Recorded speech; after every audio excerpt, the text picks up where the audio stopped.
that they don't have any issues. So it says it was recently reported on the rumors that was swirling that the twosome were on the outs over constructive criticism over Perry's show. Well, I got some constructive criticism, and we can be on the outs, Tyler, and I don't give a damn, because I'm gonna make a promo out of this anyway and share it to your page. I need the scenes on Have and Have Nots to be like 5% shorter, each one. I want you to watch an episode of The Young and the Restless, because this is supposed to be a soap opera. No one's dialogue on The Young and the Restless is like this. You don't have to talk about the random plant in the corner for 25 minutes on one damn scene. They talk about random plants. It was a blood stain on the floor for 5 episodes. I can't take it. We need to kick this up. I'm sorry. I love the Have and the Have Nots, and I continue to watch it in its 5th season, but I get so mad when I can go get myself a glass of water and come back and he had just started the next sentence in his first paragraph. I can't stand it. They just want to get the point across. It's not but you don't get the point for 4 episodes. It's too much. So now, according to ET Online reports, Tyler Perry has a pre-cut and dried response to a pretty cut and dry response to the rumors about him and Oprah. Here's what he says. It's completely false. What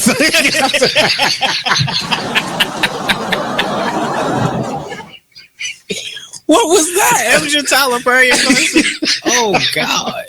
What? That was my Medea voice. Oh, gotcha. Nothing is accurate in this article except for mine and Oprah's names. That's what he said. I mean, you see what I mean? You gotta stick around. I mean, every Tuesday at 7 p.m. I mean, they pay us to do this, so we go off every week. Right here. Okay. If I sit around, hold up. Look. If I sit around, hold up. Yeah. Rub. Let's do it. If I sit around, I'ma smoke some more. Wasn't even thinking about smoke before, but I'm in my head and I'm in the bed. Don't know who I am, like I'm wearing a mask. Working mode, tell him where the cash. If you wear the cash, tell him where the cash. If you playing for you, gon' run it back. Don't make promises, but I promise that. Don't promise me, cause I ain't into that. Fell in love with that and got hurt from that. That was all over and the curtains back. Can't see you not noticing that. I'm letting it go, it ain't holding me back. Yeah, I'm on dice, but ain't come for the crack. Drinking with uncle, we only do jack. How I'm alive, I thank God for that. Praying about it, things getting better. Open it up with my name on the letter. What you crazy about it? Saying whatever, you shy to be you. You are listening to BeExposedRadio.com. Yeah, you know I ride, and you know you ride for me too. Yeah, you know I. Artist Exchange. The Artist Exchange. The Artist Exchange. The Artist Exchange. The Artist Exchange. Artist Exchange Live. The Artist Exchange. The Artist Exchange. The Artist Exchange. Starts now.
Now I want you to apply pressure. Push your shoulders down.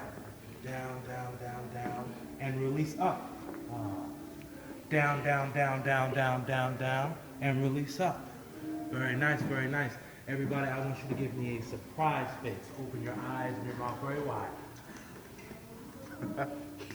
Now shrink your face really close, really tight. And let it break out wide again. Broadway wide. No one has ever gave me pig cotton. Drink out of the dirty water fountain. I mean, I will never ride the back of a bus, so the whole sitting in the back thing is just obsolete to me. You want to know what the problem with black people is? Oh. They're always trying to blame someone for something, and it's just pathetic.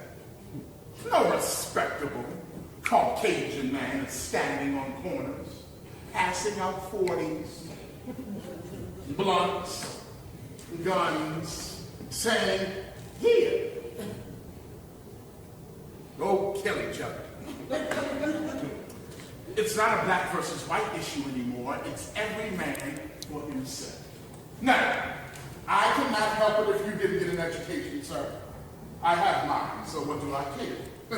This is why I can hold a conversation on any level. You just ask one of these street prophet NIGGAS what the Dow Jones is. And I bet you they think you talking about some black kung fu actor. I'll be doing a monologue from the play Yellow Man. It's by Dale from Anderson. Yeah.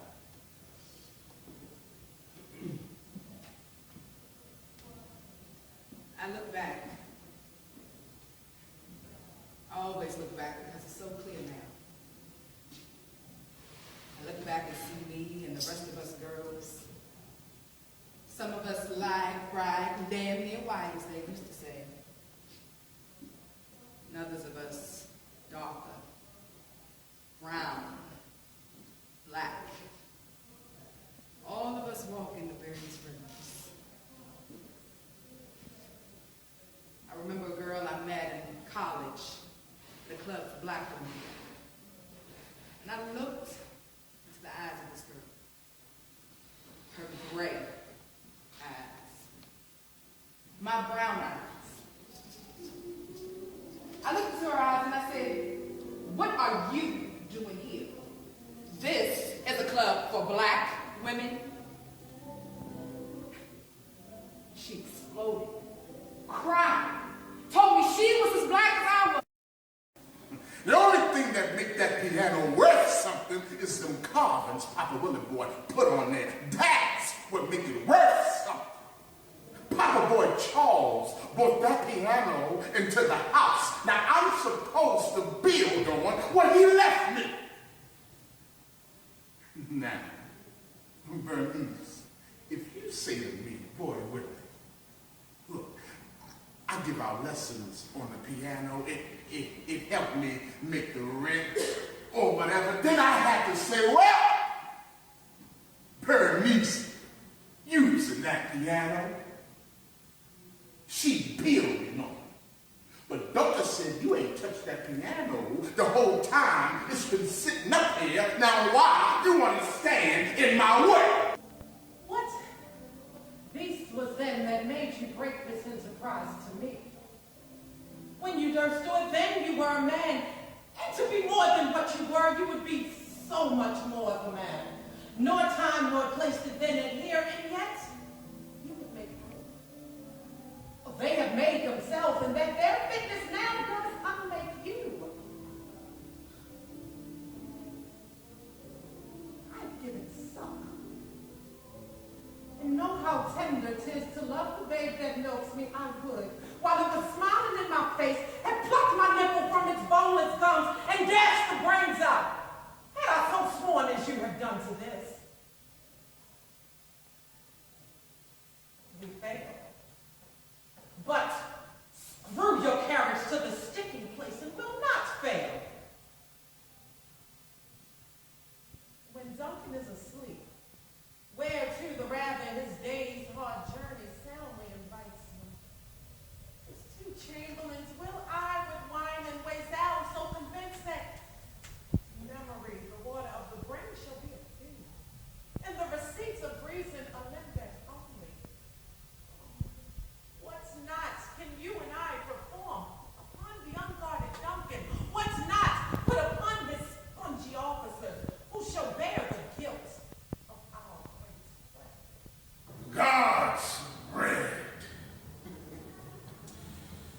makes me mad.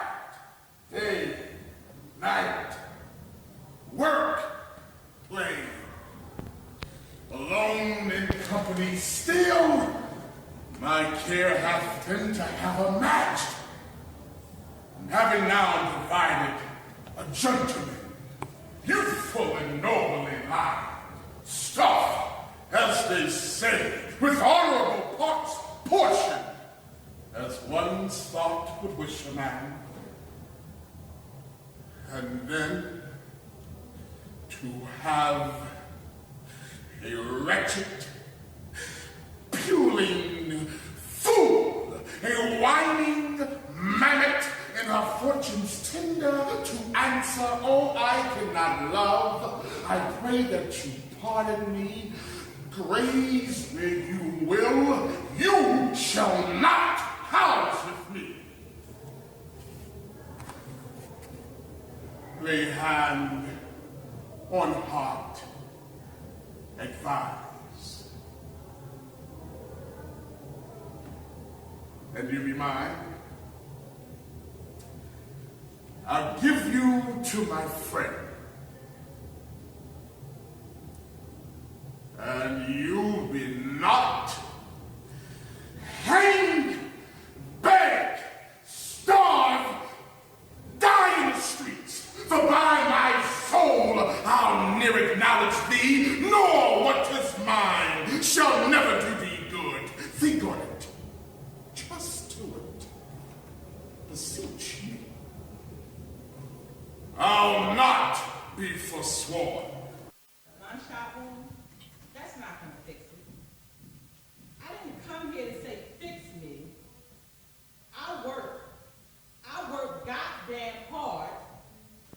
Work when I would rather be drunk, high, or just rather drink bleach. I made friends. I supported them in their crises. No one supported me. I even dated all while being in a living hell. I work. You don't know me. You don't want to know me. You don't know my life. You can't blame me for the feelings, for the desperation, for wanting to just simply kill myself. I'm not all the other people that you treated, that you sit there in your office and treated. I'm not them. Stop treating me like an age group, like a statistic. I'm a human being, for God's sake. Normally, I just make another appointment, cancel it, and ignore your calls. But I've confronted you. And you know what? That's a huge thing for me. I've aired all my dirty laundry and grievances, and you refuse to acknowledge me. And now, I'm done. One of us is being insane, and for once, it's not me. You thought I was him. Same dude with the cruddy, same dude with the same black mind, and walk and bind and confine like the rest. But what you didn't know was that I have a mind like Einstein, a walk like Roberson, and the ability to do like Hughes. I quit. I came to teaching, to touch lives, and to be this enchanting artist in the classroom, and I have done nothing but gain 10 pounds in a month and develop a disgusting smoking habit. Now you see those kids in there, they need something much better than anything I can give them. They need a miracle. And they need a miracle like every day. Look, I don't know what I would do if I were in Connecticut and I were teaching the white kids over there. Huh? At least over there, all I would have to battle against is soccer moms, bulimia, and everybody asking me how I wash my hair. But I chose to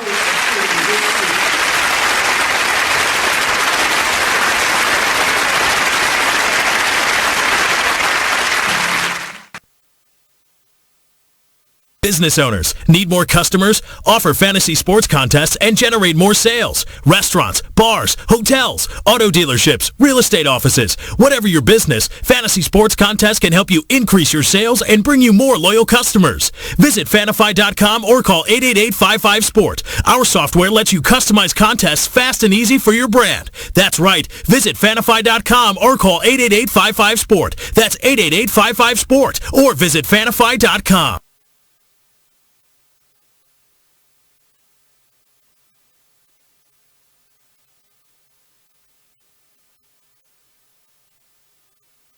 The Artist Exchange Radio Show every Friday, 7 p.m. to 9 p.m., every Saturday, 12 p.m. to 2 p.m. Real artists, real talk, real live on BeExposedRadio.com.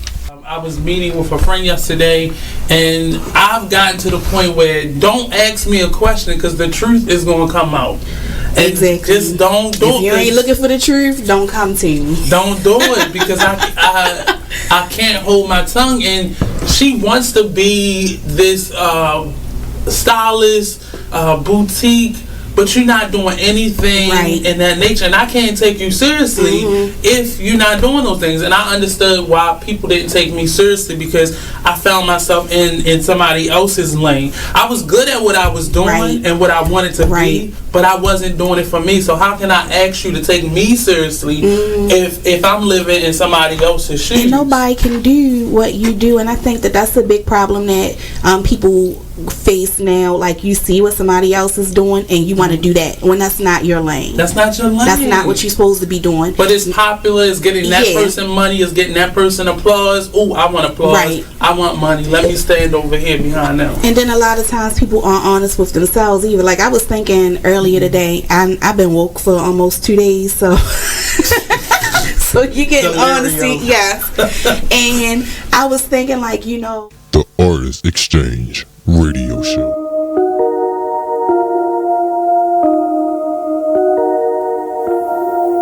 This is a Poverty ENT exclusive.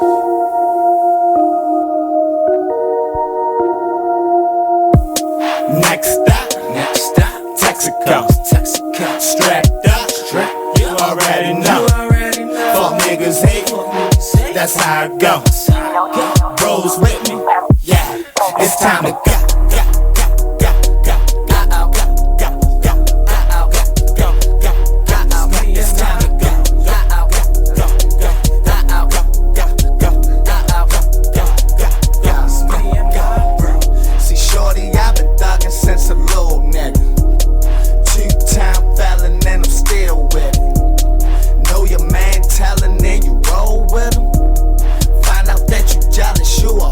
Nigga chose by another nigga, bitch. Damn, this chopper got 50 round clip.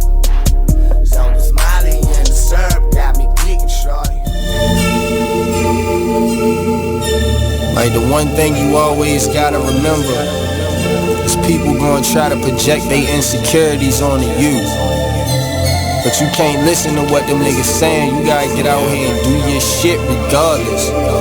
You gonna do what you love for the rest of your life anyway. So why not turn that shit into something? Be a man of everything you say. This shit bigger than me, man. Like, yeah, I'm good and all that, but you know what I mean? I ain't shit without y'all.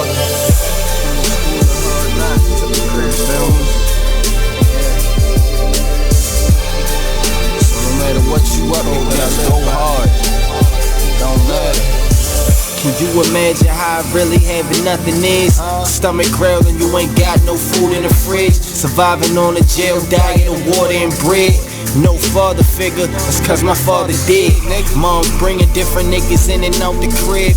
No money, so you seen it's less than all your friends. But it a joke because your mother was a crackhead. Older sister hoeing off, giving all the homies head. You are listening to BeExposedRadio.com.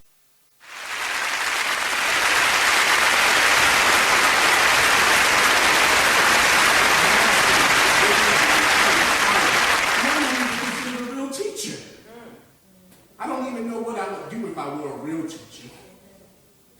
But they do on what God knows. And the worst part, The worst part is that those kids in there are me. Brown skin, brown eyes, stuck. I can't even help my own people. Really revolutionary, right? Look, it seems to me that this whole system, not just here, but this entire system is falling apart underneath us. And then there are these testing and these accountability laws that have nothing to do with any real solutions. And if we plan on staying a great nation for the next 50 years, then we got another thing coming. Because we are not teaching these kids to be leaders.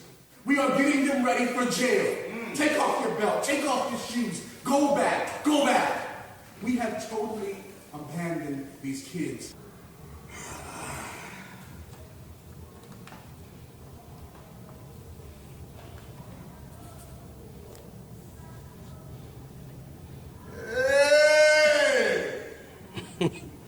What's up? How y'all doing? Alright, okay, Huh? Oh, who am I? Oh, shit. Nigga, I'm that nigga that live in the basement. Yeah, right around Green Mountain 20. Yeah. Not Baltimore. Murdermore. Yeah, you know what I'm talking about. Shit. Our house don't look too bad, don't it? Yeah, well, look. It's a little ran down. But shit, our house worth about $45. Yeah, shit. Yeah. You know, mom's rich the place. Yeah, You know, rent ain't nothing but about $450 a month. You know, moms take care of that. You know, because I've got the brand new Lincoln truck. 2016 back to back. Sitting on dope. Nigga. Yeah, boy. Yeah, everybody be driving that truck. Yeah, boy, I keep it shining. Yeah, keep it shining. Keep it shining with the fresh 4Gs. Shining at the real light. Yeah, boy. Yeah. You know, shit, I pay about $600 a month. You know, shit, that ain't including insurance, which is about $3-something. You know what I mean? So all my money goes straight in my truck. You know what I mean? Yeah, shit. Last month, I was a little late on the payment. So I got the rest of mine. Shit, look, wait can wait. Shit, I ain't losing that truck. Shit, you ain't nothing in the hood if you ain't got a banging ride sitting on dope. Nigga! You know the first thing I thought about when I found out he got hurt? My award that I earn every fucking day. I recruit gay students for the law firm and not just the cute ones. I remember Matthew Shepard, I see Graves, I support Harvey Milk this, Walt Whitman that. Look at this. Look at my book. Tuesdays, I give free advice at the AIDS Legal Center. Wednesdays, the Sculptural Committee for the Gay Victims of 9/11. Thursdays, it's gay prisoners. And every other Friday, it's right there, George, in writing. I am a good man. Look at my days. They never make a story. Why is that? Where do you get all of your stories from, George? The Equus tour and the restaurants. In the summer, you were a one-man band. Your stories are wonderful, George. Sometimes I pretend they're mine. At least not with him, because he's heard them all from you. Since he's moved in, you get to know me. You got to know you. I come to bury Caesar, not to praise him. The evil that man do is happen. The good is often turned from their wounds. So let it be to Caesar. The noble Brutus have told you Caesar was a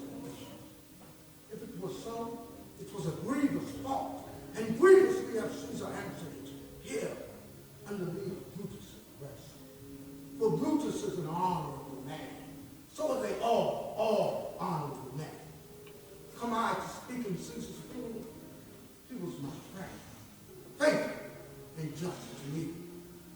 But Brutus says he was ambitious, and Brutus is an honorable man.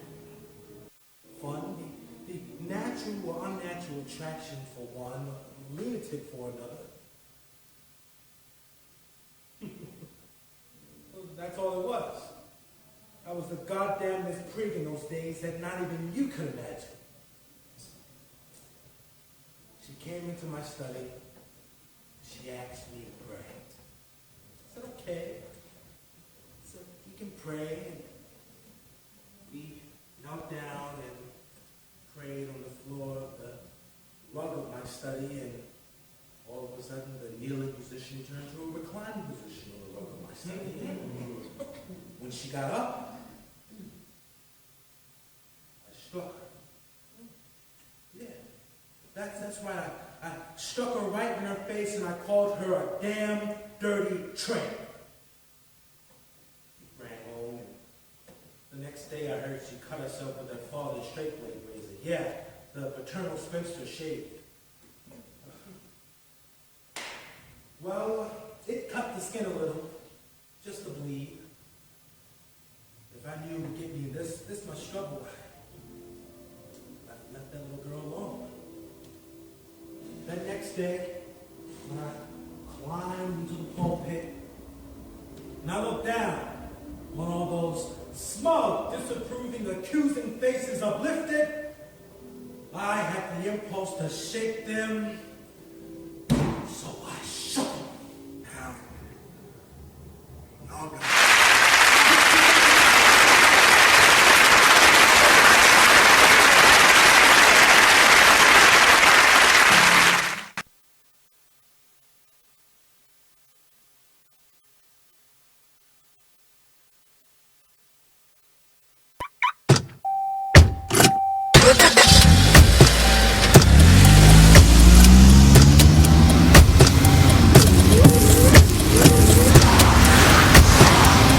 Driving has a rhythm all its own. Don't wreck it with a text. Before you get behind the wheel, silence your phone. Or better yet, designate a texter. For more text-free driving tips, visit stoptextstoprex.org. Brought to you by the Ad Council and the National Highway Traffic Safety Administration. Green light. Hey girl, school zone. I'm getting hungry. Car changing lanes. You want to meet me for pizza? Stop sign. Intersection clear. Yeah, street. Pizza sounds good. Ballin' Street? Girlin' Street! It's hard to concentrate on two things at once, like texting and driving. Stop the text, stop the wrecks. How will you stop texting and driving? Tell us at stoptextstoprex.org. Brought to you by the National Highway Traffic Safety Administration and the Ad Council. Take a minute and listen to this flashback of the Artist Exchange radio show. Any trouble, because I get into any trouble, but I had a problem that this then became a discussion at that workplace environment. Now, the discussion was I should have been more sensitive.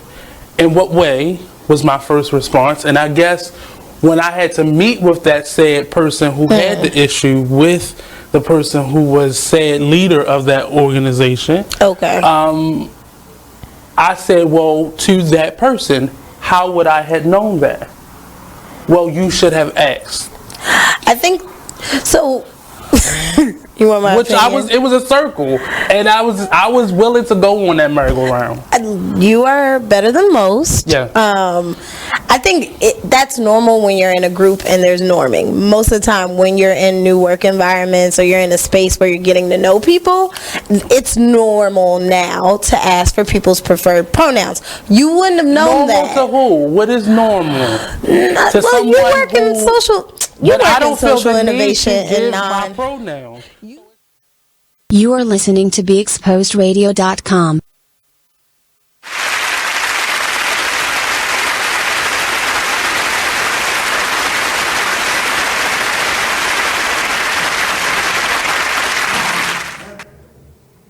She get like that when a show get ready to come on the wire. So y'all gotta be real quiet.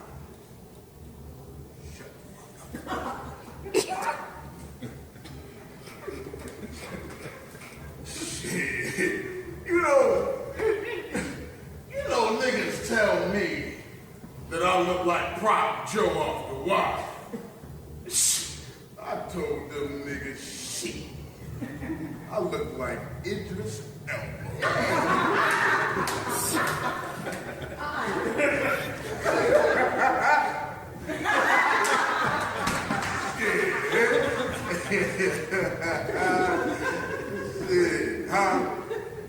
I'm 35 years old. Whatever. All right, Dante.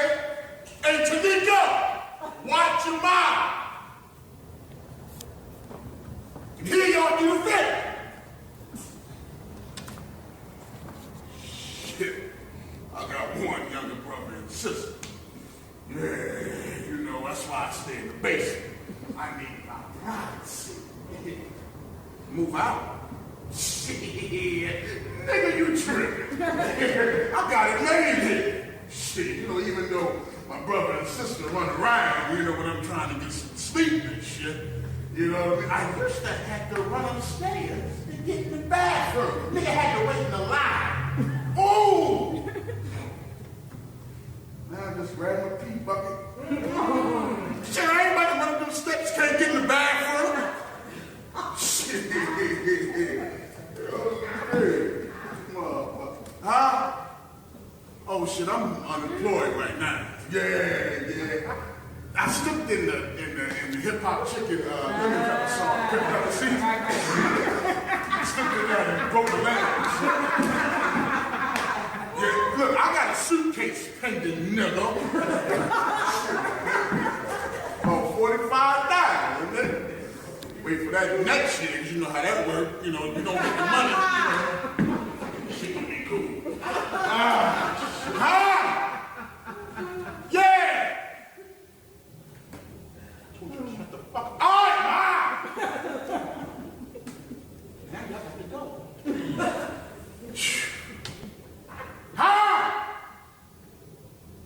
What? Oh, shit. They done shot Stringer Barrett.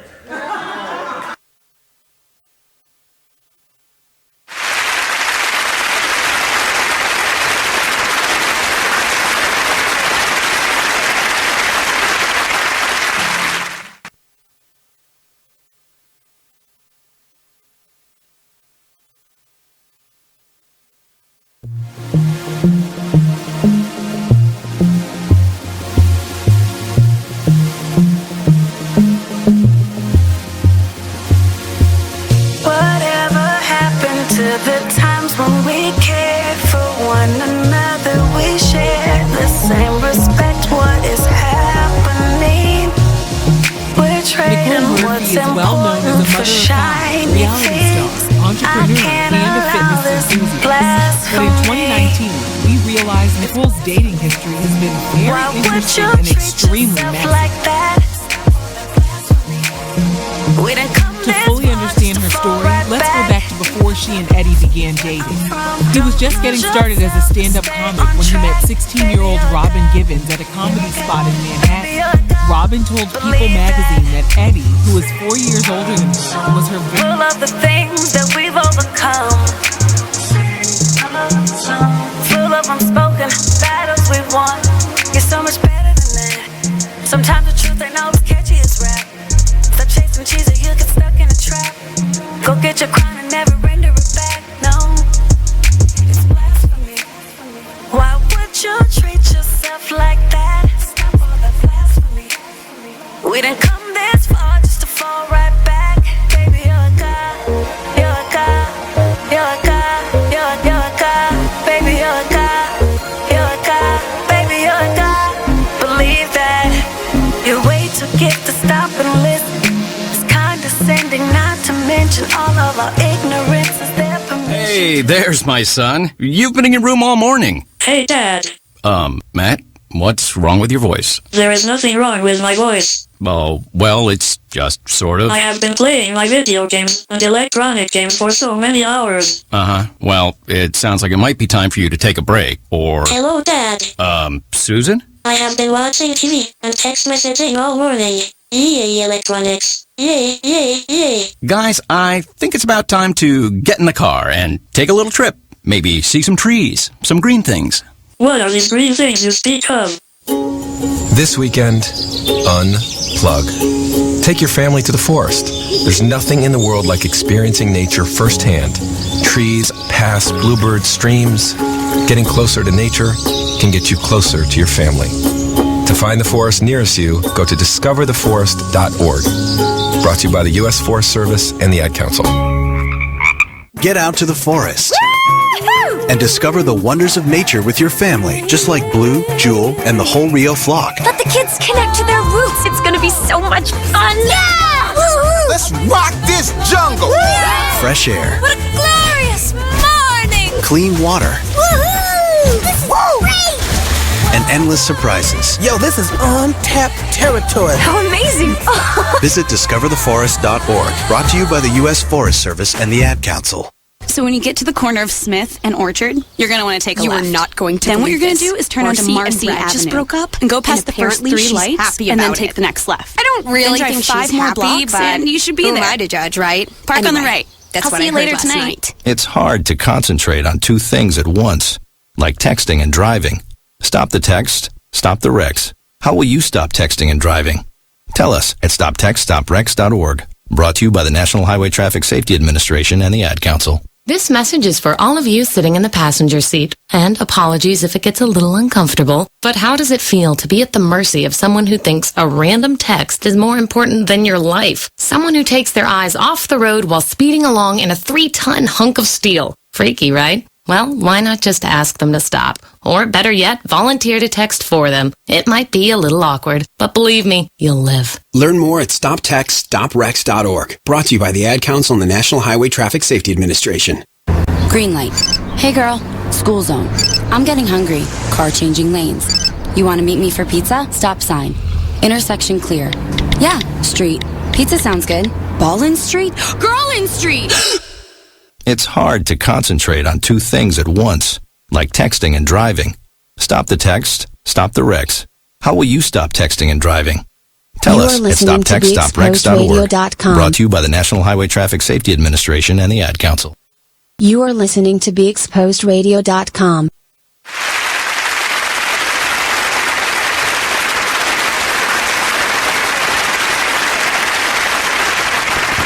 Hey, welcome to the Artist Exchange Radio Show here live only on BeExposedRadio.com. I'm your host, Nate. Joining me today is Josue. I got it. Josue, he's one of the young people that will be joining us for the month of August and possibly on. But before I go any further, the clip that you were watching for the last couple segments it was called The Actors Playground. It was created by Tracie Jiggetts.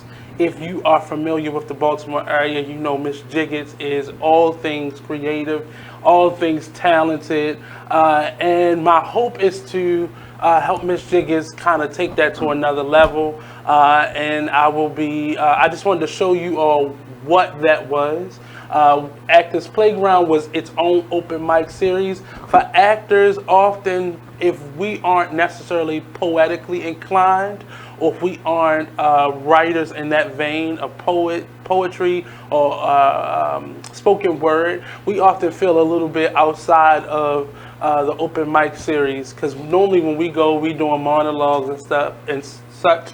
And people normally look at us funny. So we wanted a space where actors would feel comfortable. Poets are definitely welcome. You can come do a poem, you can come do some spoken word, something you wrote in a book or anthology or such. But it's specifically more so for actors. You can get up there monologues. You can. We have a number of features where we've actually had a feature who did an actual full-length short play right in front of us. The feature that you saw on the clip was Mr. Josh. He is a phenomenal actor right out of School of the Arts and Arena Players. So my hopes is that we can bring the Actors Playground back in conjunction with Miss Tracie Jiggetts, of course. It was formerly at the UB Blake Center, but we're currently looking for a space to house it. But today, we're going to get to know Mr. Josue a little bit more. Josue. See, I had it right the first time. I was confident too. Josue. And we're going to get to know a little bit about him. And the reason Josue is here is for a program that is out of Marilyn Mosby's office, the Office of the State's Attorney. She's put forth this program to help young people thrive. And she does a series of pop-ups around the city in various art places and various spaces in the Baltimore City area to kind of change that narrative that young people have on them and think themselves. And Josue represents a young person here in the Baltimore area that is growing. He is, you're 19, correct? 19. So he represents a section of this city that is often unheard, and the narrative about that age group is often negative. And recently we've been in the news a lot thanks to Mr. 45 and his tweets. But Baltimore has a number of problems. We are aware of many of them, and some of them are being uncovered as I speak right now. But the narrative is not limited to rats, drugs, the wire, homicide, crackheads, and bad politicians. It's so much more. That is actually, I would say, a quarter of the problem that's in the city. But beyond that, we have a lot of thriving neighborhoods. We have a lot of activists that are constantly doing their best and working in various capacities on the front line, in the classrooms, at our government meetings, and various nonprofits across the city to help this city get a better name. And it's up to us as citizens, not these gentrified people who are moving here and trying to create a narrative about ourselves in the city so they can then take up our land and push us out. But a narrative that makes people realize what wealth we have in the city and the history that we have in the city and the promise that we have in the city. So I'm going to let Mr. Josue first introduce himself. We have a couple minutes. Yeah, we have about 4 minutes, so we can do a brief introduction on who you are. So tell us who you are. My name is Josue Garcia. I'm from Prince George's County. I'm 19 years old. And I just like sports a lot. You like sports a lot? So tell me, what's your cultural background? I am originally, my parents are from El Salvador. Okay. So I'm Hispanic. You're Hispanic. So recently in the news, we've been hearing a lot of things just about teenagers in general. A lot of problems that we've been having. Say here in Baltimore, PG isn't any different. DC, about just young people not having any direction or guidance or getting into a lot of trouble. Can you speak to why you think a lot of young people are getting into trouble more now? In my eyes, I think some of them just like followers. They want to fit in somewhere. Mm-hmm. They want to feel like they loved by somebody that isn't their parents or their family, and they feel like they don't get that love from their family. So they gotta get how can we get through to young people to give them that safety, that feeling of safety, so they can listen and learn and eventually grow? In your opinion?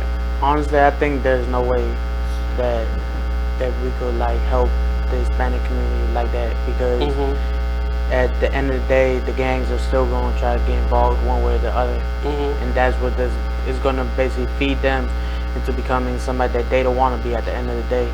If they do something, they're going to regret it, or they're going to feel bad, and they're going to want to change their lives around. So specifically in the Hispanic community, gangs are a big problem, like they are all over the place. So you're saying to me that the young people that are being faced with that, those types of groups, feel more comfort and safety and love in those groups than they do, say, in schools or families or just community programming? Yes, sir. So why do you understand why that is, or in your opinion or your experience, can you tell me why? Is it just you never saw the love coming from those communities, and you saw more love coming from that community? Like, explain that sense of love. When I was young, my parents, they got divorced when I was 4. So I basically grew up living with my uncle and my aunt. And I called them mom and dad. And then back when I was 12, my mom, my biological mom, she came and took me from my uncle and my aunt. And I grew up with my uncle and aunt being calm. I wasn't getting into no trouble. I had a few fights here and there, but I was still doing my schoolwork until I went to go live with my mom. And then I ended up going to middle school. Ended up being bullied. And then I met my stepbrother from my biological dad's side, and he was involved with gangs. So basically, I felt like if I start hanging out with them, nobody would mess with me. Okay. And that's what I started doing. I started smoking weed, started drinking, skipping school, and it basically led for me from being calm and a positive young kid to, oh, he's this, oh, he's going to become this and that, the third.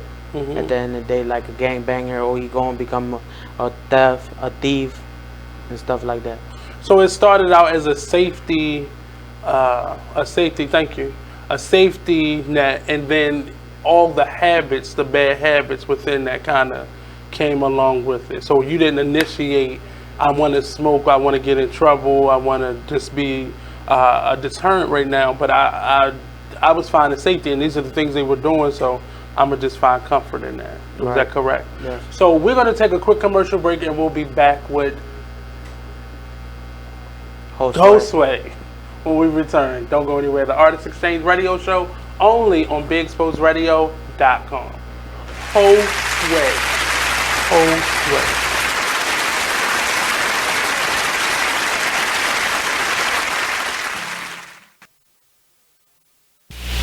Join the Just a Bit Outside crew every Monday, 8 to 10 p.m. on BeExposedRadio.com. You want to start off? I think I'll get it out of the way on a who's not. Okay, do it. The Orioles. Right.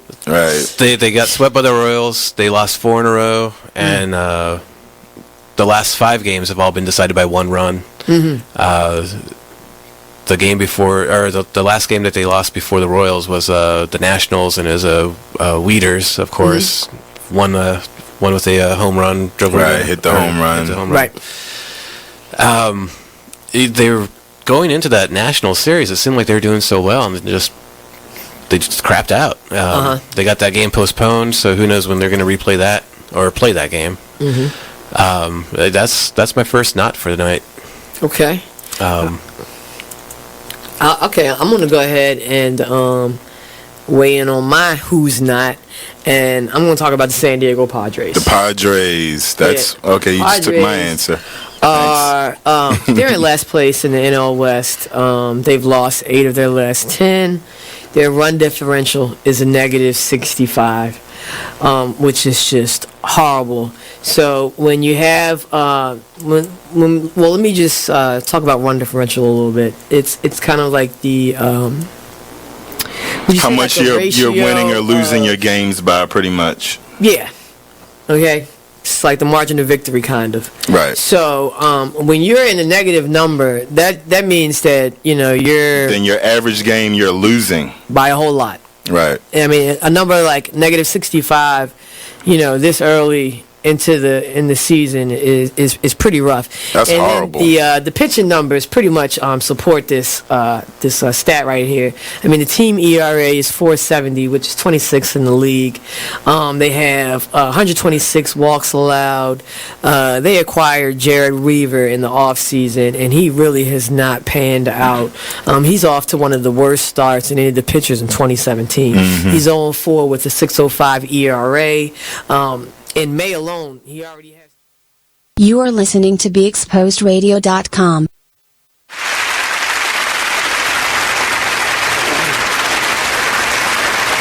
Welcome back to the Artist Exchange Radio Show here live on BeExposedRadio.com. I first have to say I'm really thankful for this rain that we got the last couple weeks that kind of is cooling everything off, but it is kicking up something, and my allergies is like it's crying right now. But I'm back here with Mr. Josue, and he's telling us a little bit about his life and just his experience and how he sees things. So for the next couple weeks, we'll see Josue and individuals like Josue actually leading this conversation and just trying to come up with some ideas on how to make this better. We're scheduling a few people to come in here for them to actually interview, and that should be interesting to hear both perspectives. Mine is I've worked with a lot of young people by way of teaching them art and enrichment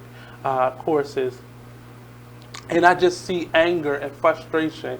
And then when they get to the school, it's more so it becomes a competition between the teacher and the student, and I really don't, as an individual, understand. I know what I've been trained to do, but often what we've been trained to do doesn't work. So can you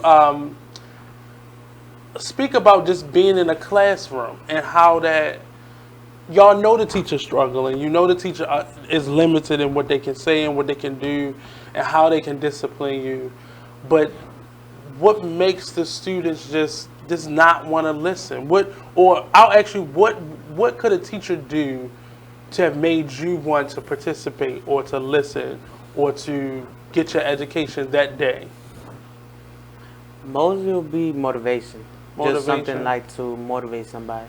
Because nowadays, some of the teachers, they don't motivate the kids, and then they get frustrated, they get into an argument, and then either a fight break out or somebody gets suspended by throwing something. It's mostly, I feel like the kids, they take their pride too much. They think the pride is... So you said motivation. How would I motivate you? Because I don't think the students realize they're one of how many other students in the class, so they personally want motivation. Not realizing the motivation that's helping you, it may be triggering this person over here. But a teacher still has to balance that out. So how are you motivated to do better? In general, in life now, mostly is the person that motivates me more is my girlfriend. Okay. And she pushes me to a point that I kind of like feel comfortable being with her. She's not like, oh, you gotta do this to still be with me. No, she doesn't keep me in prison, but she motivates me because she wants the better for myself. So how would you? So your girlfriend can't be your teacher. No, I know that. So when you're in those learning environments or workplace environments soon, how can you translate that feeling that she gives you to what that supervisor or that teacher is giving to you? So say we're in the classroom and there's 10 other kids in there. The teacher, like, he could use, oh, if you guys get your work done, I'll give y'all 15 minutes of the last 15 minutes of class to be free. Like, so incentives. Yes. Or say at the end of the week, if we do good in the class, you get all y'all work done, we're going to watch a movie. But also not just a random movie that won't make them like learn something. Basically like a history, a movie, or something that they could choose that's educational, that could help them out. But that sounds good, but we know the reality of the day-to-day. So Monday through Thursday, it's almost like pulling teeth to get everybody to even pay attention to the incentive.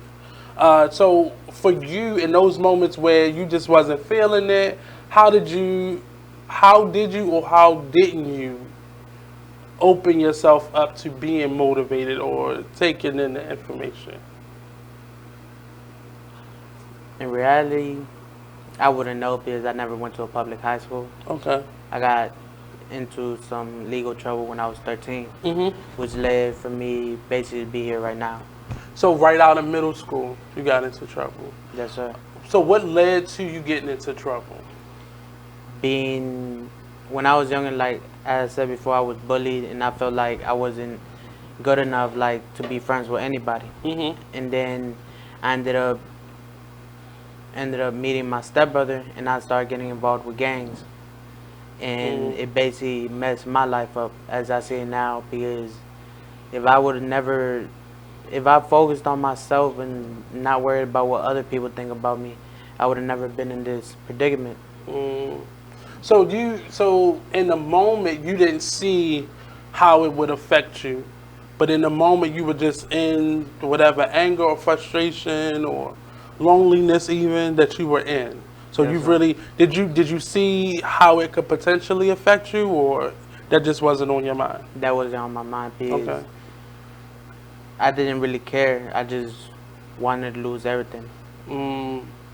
So we're gonna take a quick commercial break. We'll be back with Josue when we return from our commercial break. Don't go anywhere. The Artist Exchange Radio Show, only on BigExposedRadio.com.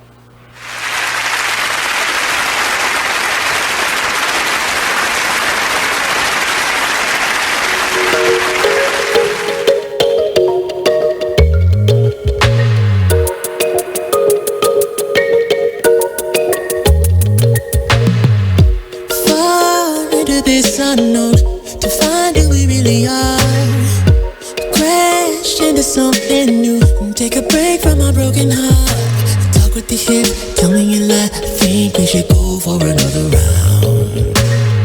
Baby, try not to say too much. Let your love come down. If you wanna rule, there's some rules you gotta live by. Live by. Stay true to your cool, make a move. Don't wait on nobody else. And if it feels like a melody, sing a song, be my radio. And if you follow me there, I'll follow you back. Let the night unfold. I can tell that she can't get enough. Show enough, she couldn't get the feels off from me. Oh no, she couldn't get the feels off from me. Touching hands till we dance in the dark. Show enough, she couldn't get the feels off from me. We do whatever you like. Get the feels off from me. Oh no, she couldn't get the feels off from me.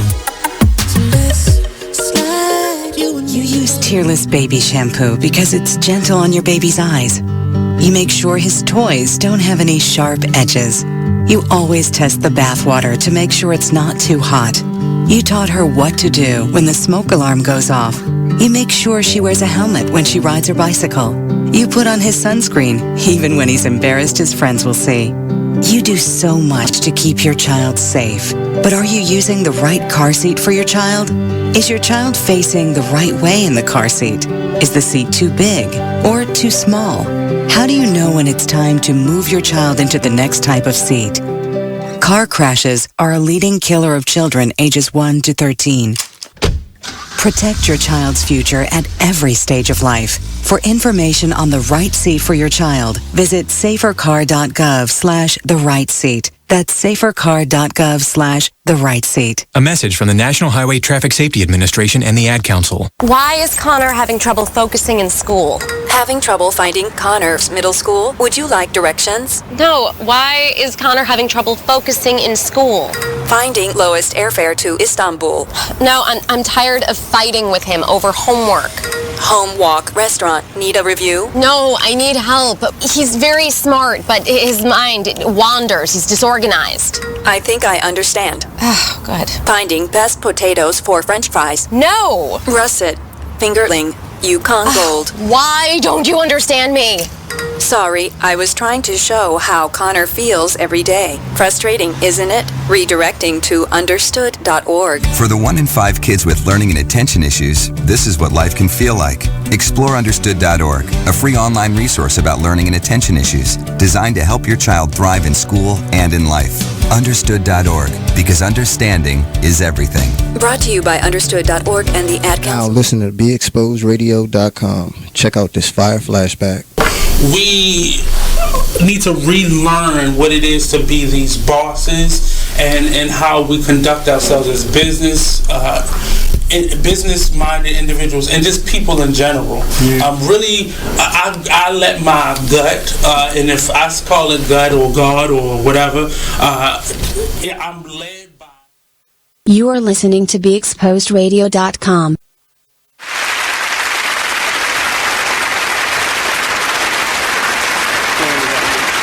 Welcome back to the Artist Exchange Radio Show here live only on BigExposedRadio.com. I'm your host, Mr. Couser, Nate Couser. I'm here today with Josue. He has come today to just share who he is.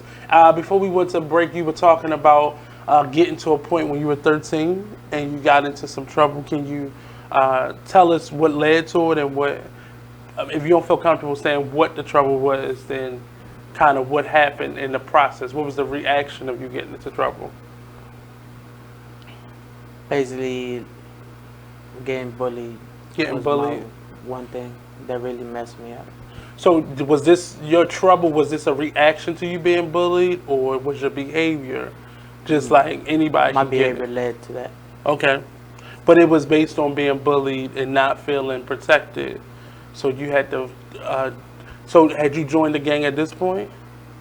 Not really, I was just associates. Okay. So you got into trouble, whatever it was. What did happen to you? Where were you then?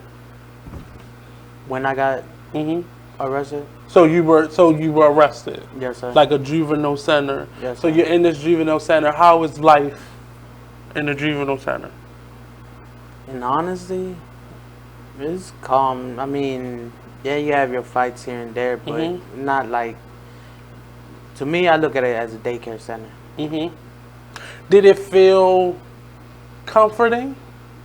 I know that's weird to ask, but to a certain point, yes, because some people, they don't got nowhere to live, they don't get shelter, and there you do, but also no, because I wasn't with the people I grew up with. But it did feel like a structure that you wasn't necessarily familiar with. Yes, sir. But so how did you get used to it, or did you get used to it? I mean, I never got used to it. I just lived my day. You just dealt with it. I just basically put myself in a loophole and just relived every single day just the same. So do you go to school while you're in there? Are you working? So it's basically like going to a boarding school, basically. Yes, sir. So going from just being able to get up and go to sleep when you wanted to and go to the refrigerator when you wanted to, versus somebody telling you when to eat, somebody telling you when you get up, when you can shower, all those things, like, I know that's structure, but that's beyond structure.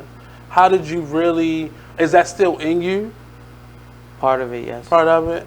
So how is it still in you? In what way?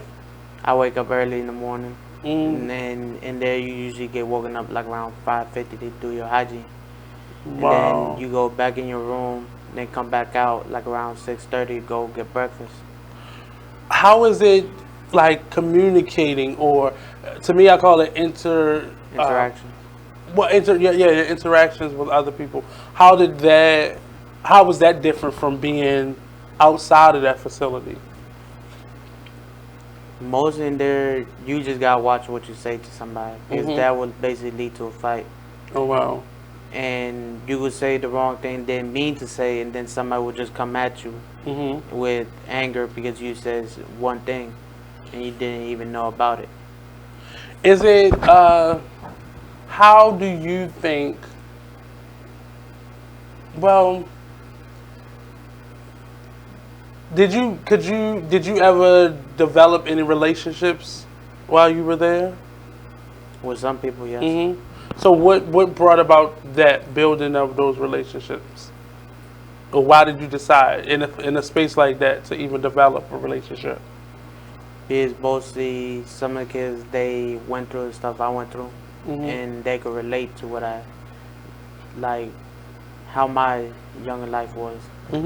At any point of this process, from being young to up until this point, did you ever hear any warnings, like, you shouldn't do this, or this not good, or this is how you should be? Were there any warning signs along the way? Whether you heard them directly or clearly or not? Not really. I would just sit back and observe. And I would say to myself, even though somebody would come ask me, oh, you want to play cards? Sure, but then I would just go back into shutdown mode. I would be to myself. I wouldn't talk to nobody. I would just observe. Why is that? Because you never know, somebody could know you from out on the street, and you did something to them in the past, or they had somebody that you know is beefing with each other, and they want to get at you because you're somebody else's friend. Does that become a constant thing? Not whether you know the person or not, but does this person that's in front of me now know somebody I know? Are you constantly thinking that way, or Not really. or rather, what does this person really want? Is that a question? Yeah. So, do you ever really learn to trust somebody again? Not really. Or what would it take for you to trust somebody again? Proving their loyalty. And like knowing that they could do, like that they keep stuff to themselves if I say something. Is that hard to find? Nowadays, yes. Why so? Because a lot of people, you can't trust a lot of people. They could be your best friend woman, and then in the back they could be calling you a bitch or saying that their brother whooped you or something like that. So how do you plan to grow from this? Because you're just 19 and that's relatively young right now. But how do you plan on being an adult and having a family? And because you can't. Well, I can't tell you what you can't be. And we obviously know people grow up and they are adults and they still have these mindsets. So how do you plan on like working through these things so you're not damaging your children or your potential wife? I feel like it's just the motivation that I get right now. Mostly. Like I was saying earlier, my girlfriend, she motivates me. She has a child. Okay. He's 7 months old. He's about to be 8 months. And honestly, I look at him like as if he was actually my real son. And they motivate me. They push me. Every morning I wake up knowing that I'm blessed to live another day, and that I could talk to them, see them, and that's what makes me happy. And honestly, I know some people could say, "Oh, you only known this person for such and such long. How can you trust them? How can you love them?" and stuff like that. And me, I ain't been this happy in a long time, and I feel like I found the one. That's why I motivate myself with her. Are you careful not to just lean on somebody that's being good to you versus really, and I don't want to say what you had with your girlfriend isn't real, but because you found something that you may have never had before, are you learning how to then multiply that in other people, not just this one person? Not really. I don't communicate with a lot of people. Okay. Is that something you want to try to start doing, or? Not really. I mean, part of me still wants to communicate like with people, like be friends, but some of them, part of me tells me no because of my past. Like I can't just trust somebody. Is it? Like and that's interesting. I had a young person say that to me before, and I asked them the same thing I'm about to ask you. Do you think you deserve that type of love? Not really. So it's not necessarily you trusting somebody else. It's more so you trusting yourself. Yes. Is that and understanding it from that way? I don't know if you've ever thought about it that way. It was interesting. I had a student say the same thing to me, and her remarks was, "I don't trust myself." Like the things that she thinks about, and I can put myself in that. It's hard to trust people when you've only ever been hurt or used. Or you meet somebody, you're like, "Hey, this is cool," and then 5 more minutes into the conversation, they're doing this. Or wanting to take from you in a way. And you understanding it as you don't trust yourself. Is it because of your actions or the things that you've done? Or is it the things that have happened to you? The things that I've done. I feel like I can't trust myself because basically like the things that I've done, I feel like I'm not capable of doing the same things again because honestly I'm not. But then I just don't want to put myself back in that predicament. In a situation where you've had to choose the darkness instead of doing things the right way. That's an interesting thing. So how do you feel like you can break out of that? Have you thought about maybe how you can break that loop or that cycle of feeling like you're not deserving because of your past mistakes? I don't know, to be honest with you. I mean, that's okay. Like at 19, we always felt, I remember at 19, I just felt like Like, I'm 36 now, so 36 felt like 100 years away when I was 19. Like, and then one day you wake up and you're 36 and you like, whoa, where did this happen? And I didn't really put the time into healing as I should. And it was just, I just felt like that's all that I ever got. That's all I will ever get. Just try to steer clear of kind of the direct punches in life. But now I understand the choices that I make today. And I constantly decide, because sometimes you got to make decisions from second to second. I'm not going to punch nobody in the face. 3 seconds from now, I'm not going to punch. Like, you got to keep making that decision until it becomes so natural that you haven't had to make that decision. You just didn't choose to do it, and it wasn't even a thought. Like, do you feel that process happening? Or you constantly have to say, I'm not going to get in any trouble? Yes. So how do you control your temper today? I just talk to one person, and that's the only person that basically calm me down. I mean, probably in the future, somebody else could, but at this point of time where I am in my life, only one person could actually calm me down to the point where I could say, all right, I'm not going to do nothing. And that's your girlfriend? Yes, sir. So but yourself, when you by yourself, and your phone is dead and you can't reach it, how do you make that decision? I focus on them. I think about them. So what would she say to me? Is that what's going through your mind? Yes. Like, she would tell me, oh, don't do this. Focus on the bigger picture. Because if something happens to you, or if you do something and then you go away, who's going to be here to protect me and my child? Even though she has her family to be there for her, but mostly, like, sometimes I offer her stuff. She tells me, no, I don't want it. But at the end of the day, that's my part of showing that I care about her, that I want better things for her. I don't want nothing to happen to her. So, do you see how that can become unhealthy? Not really. Like the idea of putting all your eggs in one basket. Does that make sense to you? Basically saying, if I give her everything, I'm going to stay with nothing? No, I'm not saying that. I'm saying putting the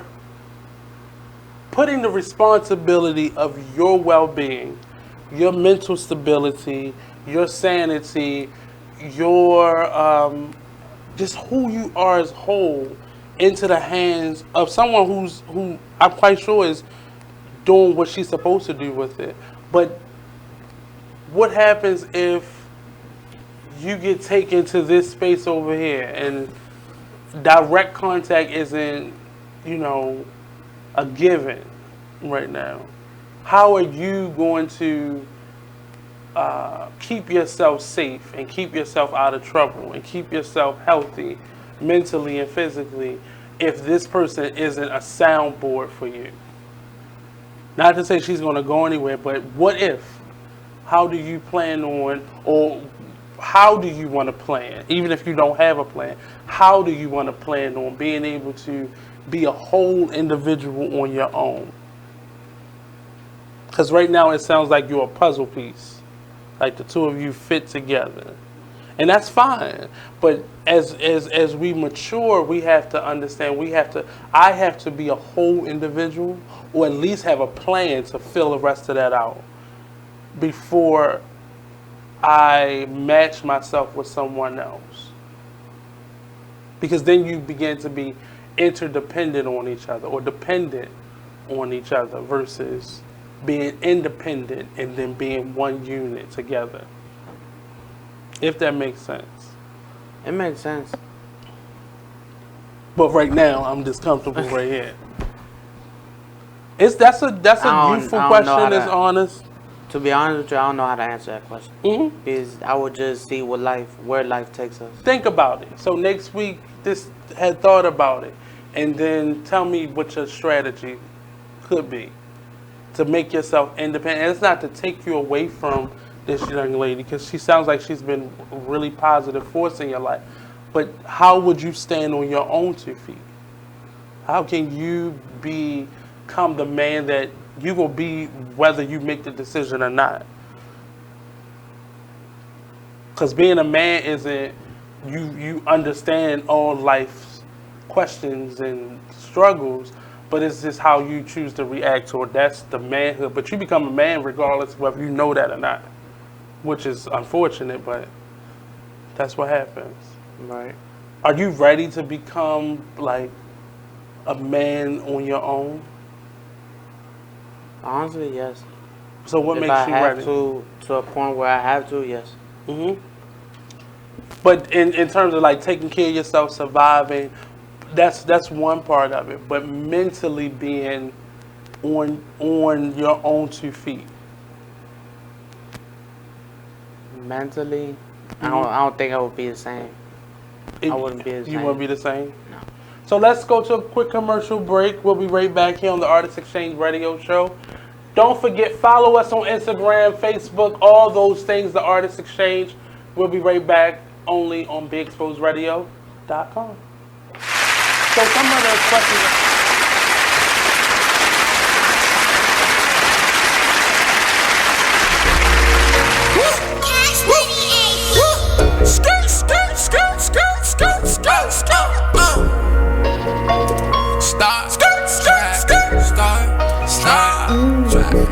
I'll be up in the way. I'll be up in the way. I'll be up in the way. I'll be up in the way. Running on my face. Gucci guilty on my face. I'll be up in the way. I'll be up in the way. I'll be up in the way. I'll be up in the way. I'll be up in the way. I'll be up in the way. I'll be up in the way. I'll be up in the way. I'll be up in the way. I'll be up in the way. Bedroom phone ring, girl in t-shirt answers me. I get off on the way that she answers me. First time saw her, I knew she was the one for me. Ever since then, we've been vibing on some chemistry. It's just a matter of time. I know she feeling my vibe. I got the keys to the ride. She put her hands on my thigh. She got that look in her eye. SL what I'm riding. Royalty, call me highness. All day and overnighted. Cause it's crunch time when I'm grinding. This Adderall got me nauseous. Proceed with caution. Tired of lane, I'm exhausted. Poppin' Zanny Zan, sipping out the faucet. I'm confused, don't know what I'm doing. Wait, what I'm doing? Got me going where the I'm going. Out of space, where I'm going.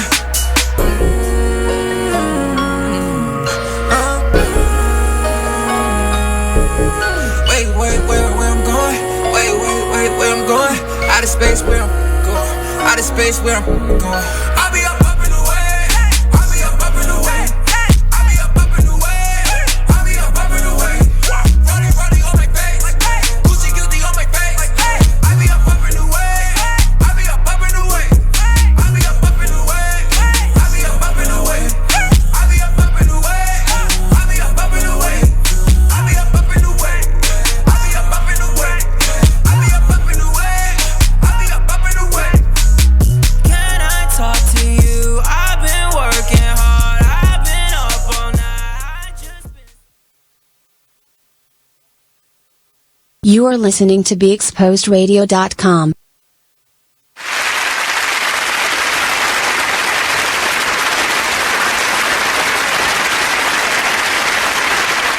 Welcome back to the Artist Exchange Radio Show, here live only on BeExposedRadio.com. So this conversation has been a lot about Josue. I was about to say Josue, but I fixed it. But again, these Monday conversations for the next couple weeks, you'll see these young people grow in terms of being more confident in how they communicate.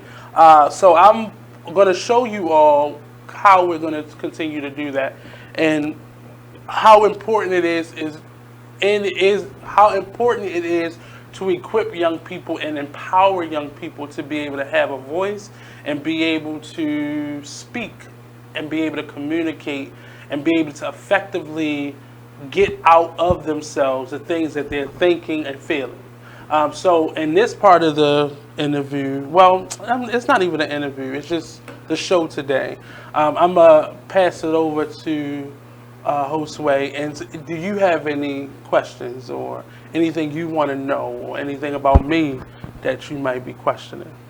Not questioning, but anything you want to know. What motivates you to wake up every day? What motivates me? So I'm gonna give you the honest truth, and I'm gonna give you, so the honest and the reality. So the honest is, I don't want to be a bum. I was raised around a lot of men. I won't call them necessarily bums, but I will say they were not motivated to do their best at all. My mother, not really my father's side, but my mother has 8 brothers. She has 3 sisters, but she has 8 brothers. And out of those 8 brothers, I can recall maybe 2 of them ever having their own apartment. The rest of them, I don't know if they even had a cell phone bill in their name, or a BGE bill in their name, or a lease in their name. I can probably count maybe 2 or 3 that finished high school. I have one uncle that went on to college. He was in the Navy, but he was separate from the rest of them. The rest of them got their education and possibly their high school diploma in jail. So that motivates me. That's the honest side, because growing up, they were always in and out of jail. And I had to, my mother, I think she realized up until a certain age, this wasn't healthy for me. But prior to that, I was going every Easter, every birthday, every break I had from school to go see them in Jessup and Hagerstown. You know where they at? So I know the system. I know how you're supposed to take your stuff out of your pockets and put it in there. The city jail, I know the process that you gotta, and I shouldn't know those things because I've never been inside of a jail in terms of being an inmate. But I know what it is to be a guest for the day. And I shouldn't know those things because I've never gotten into that type of trouble. Right. But that's life. And I don't take anything from them because they weren't given the tools. And the people that were in charge of giving them those tools, they weren't given those tools. So my grandmother had 11 children. And my great-grandmother had 17 children. So just understand the pathology and the kind of passing down of that family curse. So I gave you the honest side. The truth is, my mother was a giving person. So I don't know anything but to give, and often give till you don't have anything and your cup is bone dry. So what motivates me ultimately is just helping people. I love seeing somebody get what they want. I'm now focusing on helping people get what they deserve. Because giving people what they want isn't always best for you. Right? Right. So that's what motivates me. I know that was a long answer, but I had to give you both sides of the truth. So that's basically what led to you, how you are to this day? So who I am today is being that giving person. Because I can be really closed off. And really, I grew to have a really hard shell around me because I gave so much, and a lot of people walked over top of that. So I learned how to protect myself. I couldn't change how helpful I was, but I could change how close to you I was. Who, like, to this day, I'm out of all the people I know, I probably have 4 people who has ever been to my home. In those 4 people, maybe 2 that actually spent the night. Wow. So I've learned how to do this to people. And that's not healthy because your body, we need touch. Touch is a basic element of life. There's studies being done with babies that a baby that haven't been touched and by the time they have reached a certain age versus a baby that has been touched, their personality grows. And I'm an extremely shy person outside of work. And that shyness is more, I don't trust people around me. So when you say it, I get it. But I know I know the work that goes into turning that off. Because you can't exist in this world doing this to everybody. Because eventually you will come across the person that you're supposed to be doing this to. Right. And you're not going to get the blessing that you need because you've pushed somebody away. And I've seen that happen in my life several times. Like, I've watched the person walk away from me that I was doing this to. I've watched them walk away with all my blessings in their hands. I've watched it happen. But I didn't know how to take this down. This was my safety. And I'm still giving with this hand. I'm still giving, but this is like this. So you basically like reassuring that nothing happens to you like for what happened in the past to this day. But you want to relive what happened there now. You think this is protecting you, but it's not. You're not, because eventually somebody's going to get through. And it's not even because you will get tired. Your arm will get tired at some point, and you will drop it for the wrong person. Or, like I said, you go block the wrong person, you go see your blessings walk away from you. But do you know how tiresome it is to avoid contact with people, to avoid direct contact with people? It is so easy for me right now to make you invisible to me. The moment I see you do something to me, you are invisible to me. I don't speak. You can be in the same proximity. I've worked with people that I don't talk to, right, because of something that they did. And it's not a healthy thing. You have to, learn how to forgive. Now, forgiveness is for you. You forgive for you, and you forgive for the other person. Now, you normally forgive for the other person when they ask for your forgiveness. Thank you.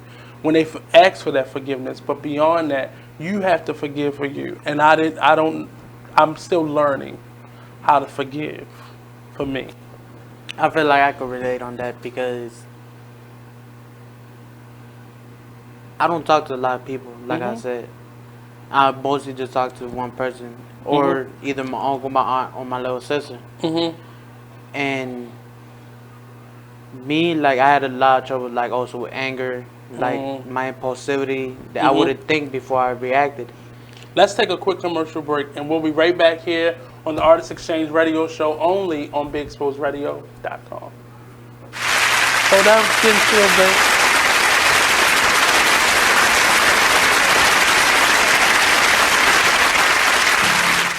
Well, Jason, I've got to tell you, you're pretty much everything this company is looking for in an entry-level candidate. Great. Your resume isn't quite what we're used to, but you've got a fantastic work ethic. Thank you. And I'm impressed by how you carry yourself. So, should we talk about the job? What? The job? Oh, sorry. Yeah, I have no way of recruiting or even meeting you. This interview didn't happen. It may sound ridiculous, and that's because it kind of is. There's a huge pool of talent your company is missing out on. Meet the grads of life. Who are they? Talent worth knowing about. Young adults of unique determination and experience. An ideal fit for your company in an entry-level position, internship, or even mentorship.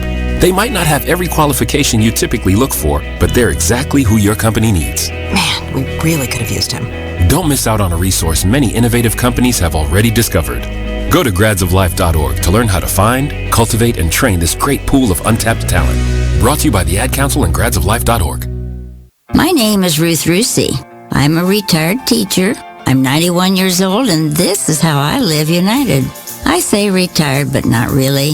Once a week, I read books to children as part of United Way's education program.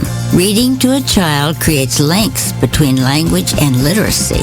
It creates a bond between grown-up and child. And believe it or not, it prepares them for a better academic future.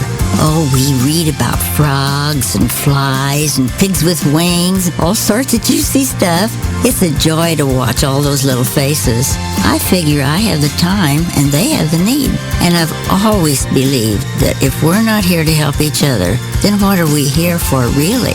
My name is Ruth Rusey. I help kids prepare to succeed in school. So I don't just wear the shirt, every Friday, I live 7 p.m. to 9 p.m. Every Saturday, 12 p.m. to 2 p.m. Real artists, real talk, real live on BeExposedRadio.com. I was meeting with a friend yesterday, and I've gotten to the point where don't ask me a question because the truth is going to come out. And exactly. Just don't do it. If you ain't looking for the truth, don't come to me. Don't do it because I can't hold my tongue, and she wants to be this. You are listening to BeExposedRadio.com.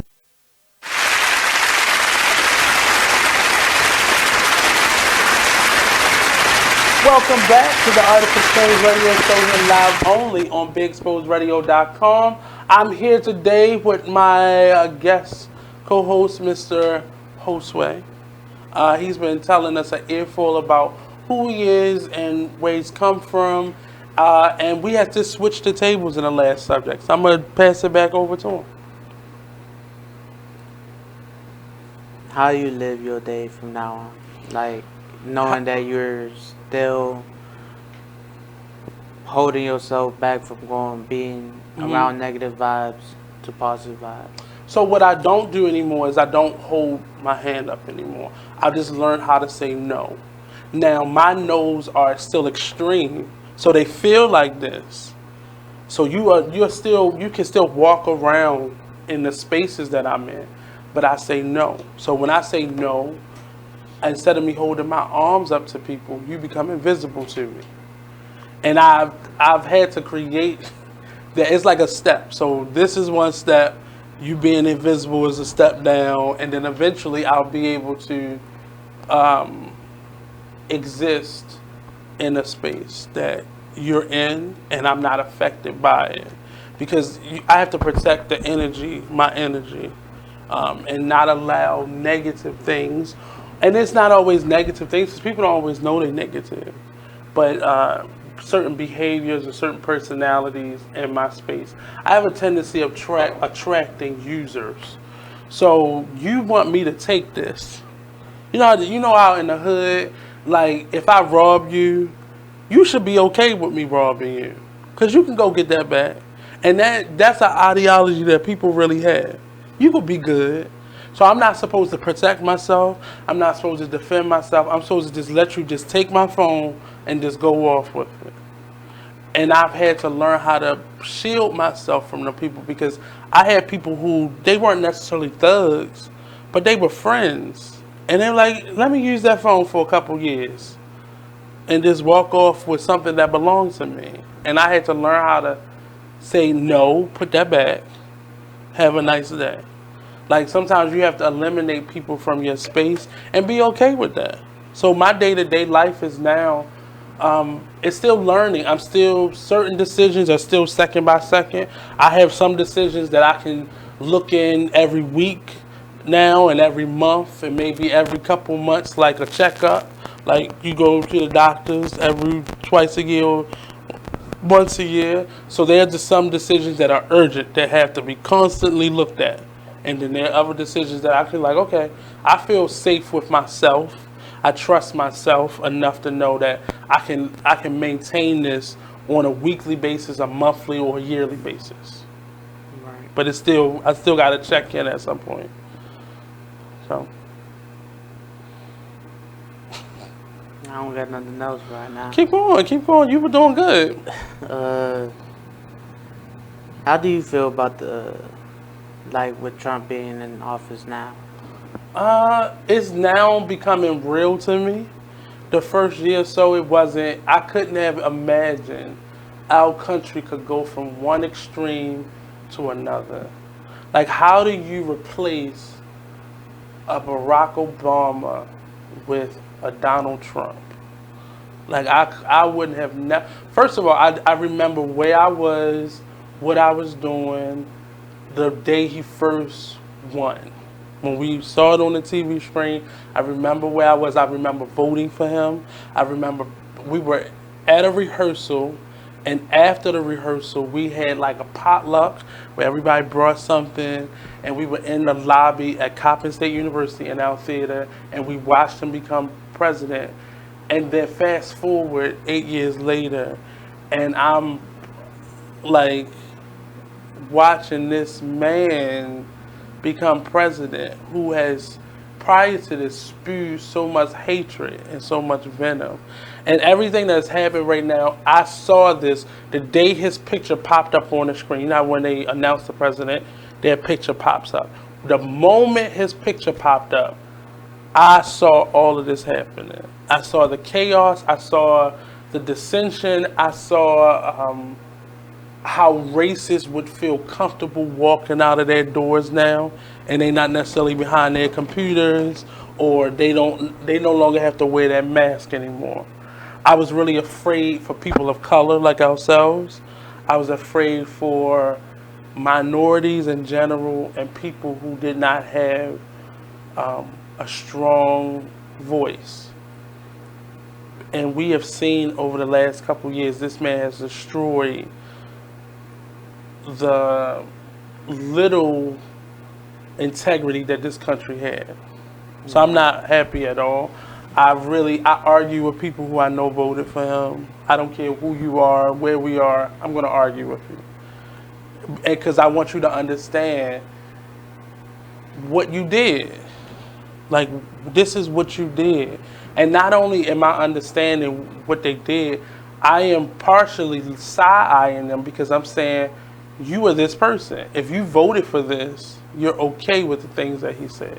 Because you can't possibly say, well, I don't want abortions, and that's why I voted for him. But everything else, I don't agree with. So you would get this one thing across, you accept all this other stuff. So you got to be the same person. And what hurts is the people that look like us that voted for him. If nothing hurts more, that's it. Right. How do you feel about the ICE concentration camps? I'm going to say an answer that may rub somebody the wrong way.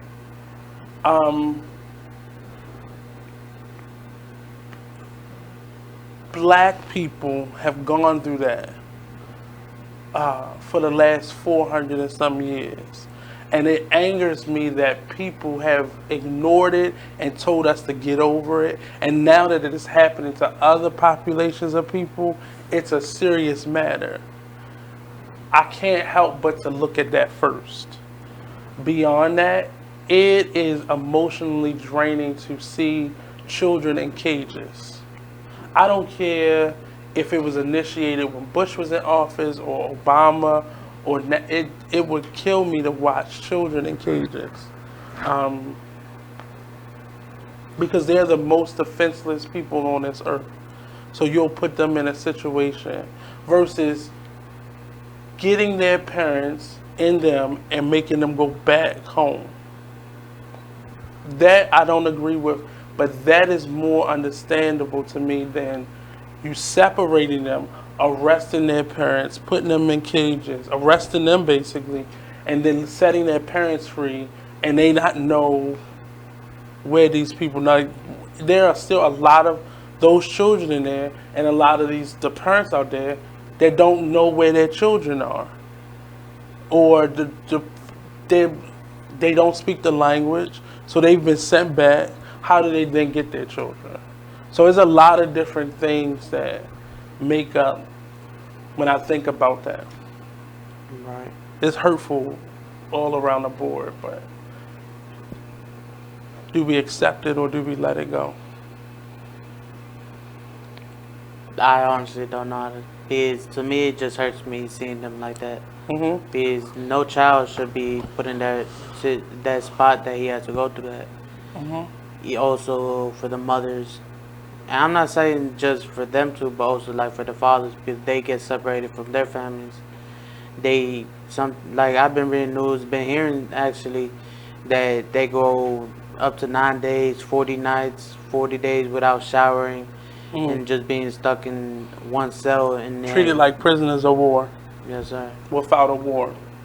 So we essentially are treating them worse than we actually treat prisoners of war.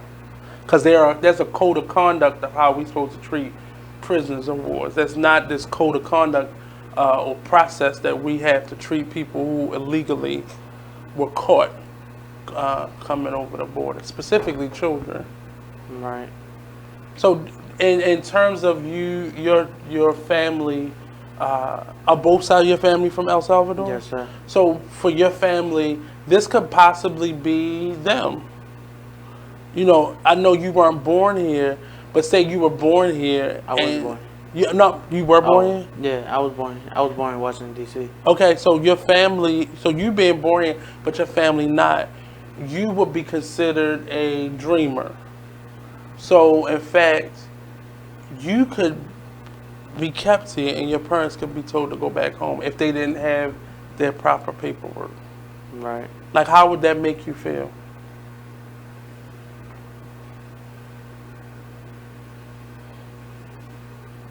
Think about being some of the ages of some of those children that are in those concentration camps. I would be sad.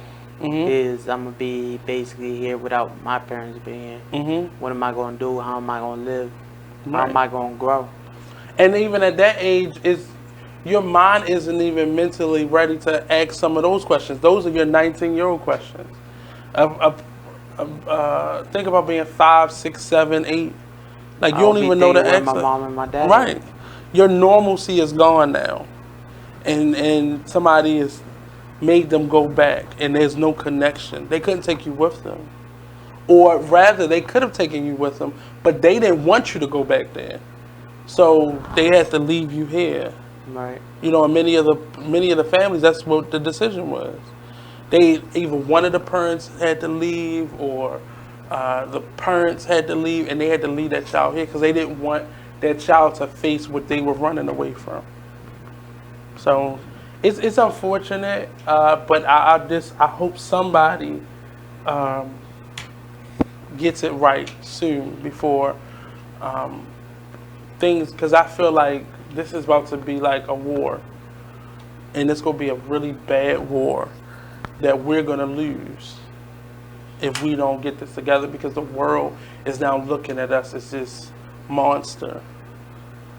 And actually, well, yeah, the world is now, we've always been a monster, but we're now really like the monster. Right. And that's a scary thing. When we travel, people know we're Americans. Like, you might pass because you got an accent, but the rest of us is like, you're American. And that's A$AP Rocky right now. That's probably what he's going through right now. In Sweden.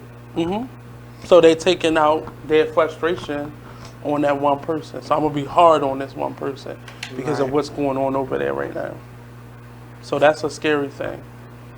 And I feel like mostly Donald Trump, I seen a video of him saying that he's good friends with some people over there, and that he's going to try to get him back over here. And they've already said to them that their government is separate. So over here, our executive branch could talk to our judiciary branch and say, hey, we want to extradite this person, send him back to his country. We feel like he's not a flight risk. But their country is separate. They don't have that intermingling of their various forms of government. Right. But next. How do you feel about the school systems nowadays and how like the teens they react? That's hard because I think I can talk about this now. So at the end of this last school year, the first time it has ever happened to me, and I have been a teaching artist on and off since I was 23. I may do it for half a year, I may do it for a couple weeks, but I've pretty much worked in the school system consistently since then. But I got a CPS investigation, so I'm cleared of all charges. Let's make that clear. I was not guilty or found guilty, but a student said I hit him, and they believed it. And the thing was, there was nothing that said I hit this person other than that child.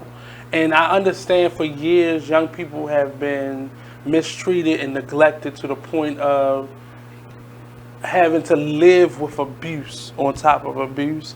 And so now the rules are set up where no matter what has happened, we have to investigate. So you're guilty until proven innocent.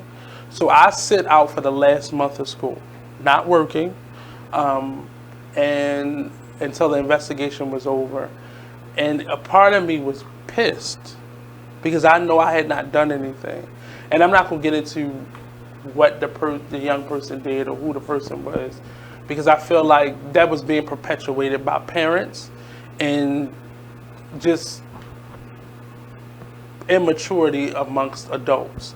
And I really am afraid for where our school system is going, because I feel like our children are being used as science experiments. Like I don't really feel like our children are learning anything. I went to Catholic schools, so I had 8 classes a week, at least 5 or 6 a day. I was coming home with maybe 8 or 9 books every day. Homework, like staying up to midnight, 1 o'clock in the morning doing homework. And I don't see any of that happening. I don't see any of that happening to our children, let alone are they getting homework or they going home. But I feel like the failure on the part of our, on the part of our school system has left many of us, it's left many of us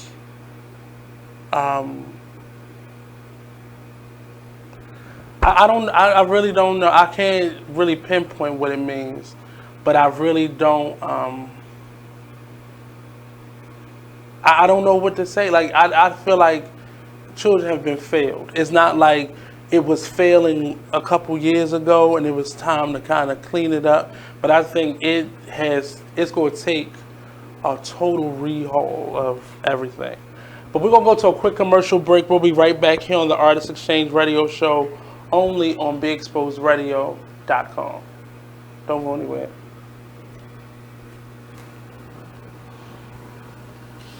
So this is our last segment we have coming up. So how was today for you?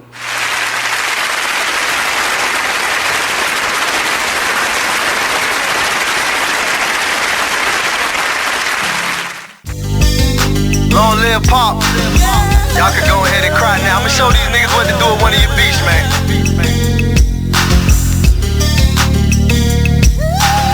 I am Gas, by the way. Strong woman story should've been on CNN. Nobody knows what it's like being Gwen. Windows closed in the house, it ain't no CNN. Can't gain weight for years, she been being thin. Single mother, no help from the system. When they was giving out food stamps, she missed them. Birth certificate, baby daddy, she couldn't list them. But her son was so beautiful when she kissed him.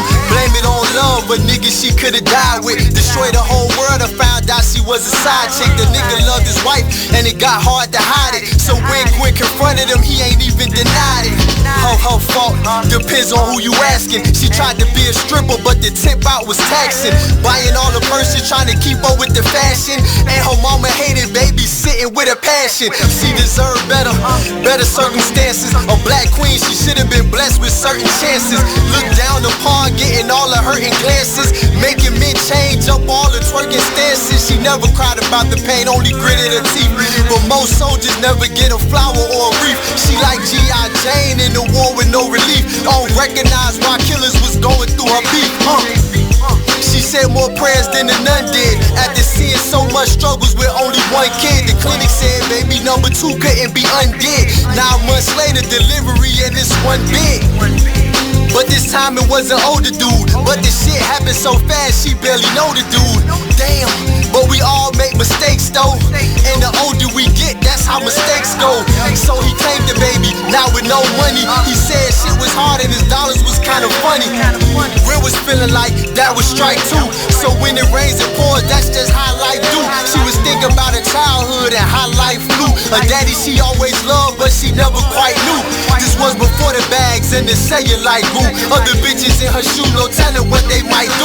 You lose a lot of friends, they start to despite you. You are listening to BeExposedRadio.com.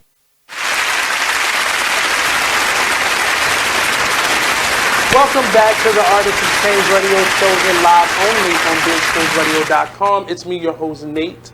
I'm here today with Mr. Josue. We've had an interesting conversation, and it was kind of like a cut, sliced up version of one of our topic shows. But Josue did a really good job today, and I saw him come out of the shell a little bit. And so the next couple weeks will be kind of focused on that, on helping Josue and our other young people to learn how to ask the questions. And not necessarily how, but just feel comfortable asking questions. Feel comfortable saying what's on their mind and telling their story. Josue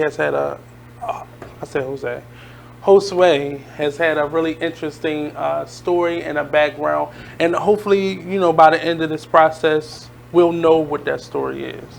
And it's really the comfort level of the young people that you're around and just encouraging them to share what's on their heart and creating a safe space for them to be able to talk. Now, radio is strange because you don't know how many people watching, so many people can watch it, but it's still feeling safe enough to be able to share your story with other individuals so that you can actually help somebody. That's the whole purpose of the Artist Exchange Radio Show, is sharing your story so you can be a help to someone else that may be listening.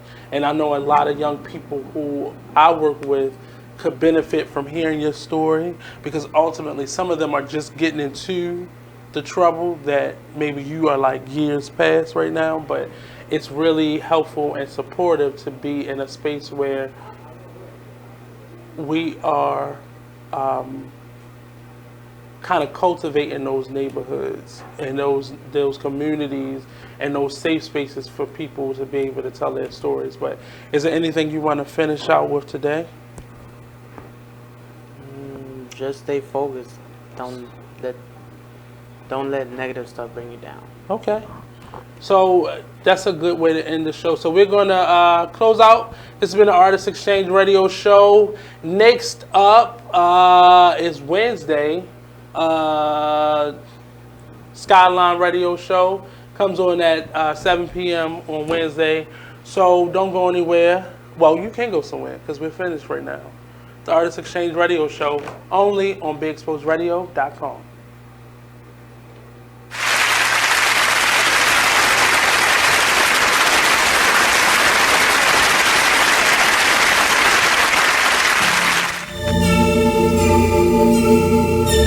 Like, the one thing you always gotta remember is people gonna try to project their insecurities onto you. But you can't listen to what them niggas saying. You gotta get out here and do your shit regardless. You gonna do what you love for the rest of your life anyway. So why not turn that shit into something? Be a man of everything you say. This shit bigger than me, man. Like, yeah, I'm good and all that, but you know what I mean? I ain't shit without y'all.